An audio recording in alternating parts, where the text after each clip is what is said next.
going on, MMA fans? I'm here to talk about the Quinton Rampage Jackson arrest, and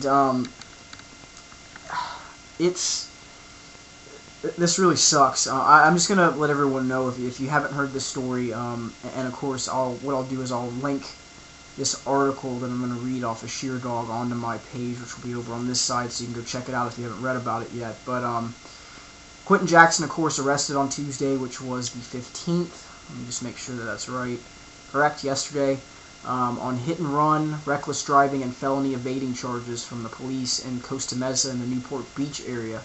Of course, in his trademark truck with his Toyo Tire insignia and his Rampage Jackson picture that he has on the side of the vehicle, but this really sucks because there's two issues that are going to happen here. One, maybe not so much, but we'll see what happens. The first one definitely is that this is really going to hurt Rampage's reputation here in the States. His legacy, even possibly. Let me rephrase that. It's really going to hurt his reputation, and I think it really will hurt his career. And the legacy is the wrong word, because I really believe Quinton has already set his own legacy so far in Pride, and he started to do so in the UFC. But his career will definitely be affected by this.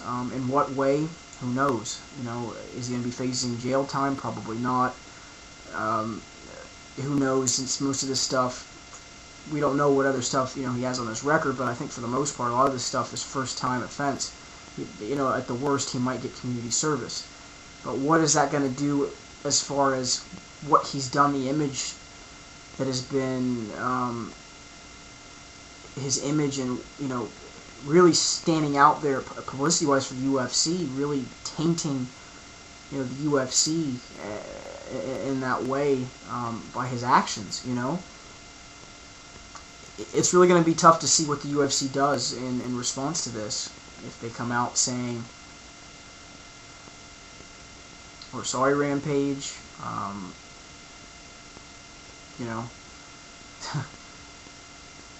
or there's something that happens with it, There's no way to tell. We'll see what happens here soon. The second thing is people that, have ammunition towards this sport of not liking it or hating it. They've got more ammunition now by this action happening, especially with a predominant fighter in one of the biggest MMA organizations in the world, in the UFC. Not good. Will it be something that they'll use against the sport? Possibly. Will it be something big? Possibly. Do I think it will be? Yes and no, And, I don't think any of us will be able to know exactly what he's going through, why he did what he did. There's going to be people that are going to say, well, because he lost the decision to Forrest, it's put him in a bad place, and he's going nuts, and who knows? That's none of our, really, in all honesty, who are we to sit there and judge and to try to decipher why he did what he did? When it comes out of his, his own mouth, and we hear from him, or, his family speaks out about, what happened, then we know. But really, to even start guessing at why this happened, it could be a million things.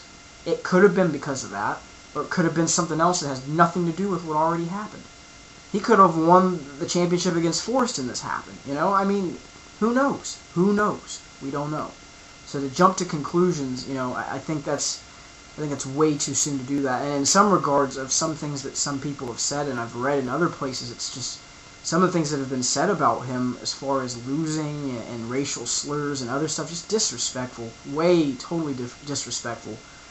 It doesn't matter what the color of your skin is, and that's just wrong. And I don't agree with it. So the comments that you see out there that are made that way, just totally disrespectful, and I don't even pay attention to them, and I wouldn't recommend anyone do, because it has nothing to do with this. Who knows why he did this? There's people, and I hear this a lot too, and I've seen reading on the forums, that people with money, tend to just do crazy things. Well, yeah, I mean, it happens with a lot of people. But again, who knows? Who knows why he did this? But I'm sure we'll find out here soon. But like I say, it's really a shame because this really is probably going to set his career back. In what way? Who knows? And the other thing that I mentioned was about casting a bad shadow on the sport, and not only the sport, but in the UFC's mind, their organization. Really, MMA as a whole, this can affect it, because the UFC is looked at as MMA to a lot of people, to a lot of the casual fans. So it really is a blow in that regard, but will it be something that is a total detriment to the sport? Who knows? Only time will tell. Hopefully Rampage will come back and learn from this. That's the best thing I can say in this. He's done a lot in his career. He's brought a lot of laughs to a lot of MMA fans. I go back to one of my favorite fights with him, Igor Vochanchin, and handing the note to Vochanchin from his mother saying, "Please don't hurt my son." I mean, he's one of the most colorful characters, tongue twister, colorful characters in this sport, and he really has, with a lot of guys like Vanderlei Silva, with Chuck Liddell, Rampage Jackson. These are guys that have helped shape and bring memories to diehard MMA fans, and he's one of those guys, So hopefully he'll learn from this. Hopefully he'll come back stronger. Hopefully this won't set his career back too much, and hopefully he'll come back 10 times better. So leave some comments, constructive, negative, positive on this video. This is a sad thing to see, and like I said, hopefully he comes back. A changed man from this, because this really sucks for not only him, but his family, his career, and his image. So we'll see what happens. On that note, you guys, have a great evening.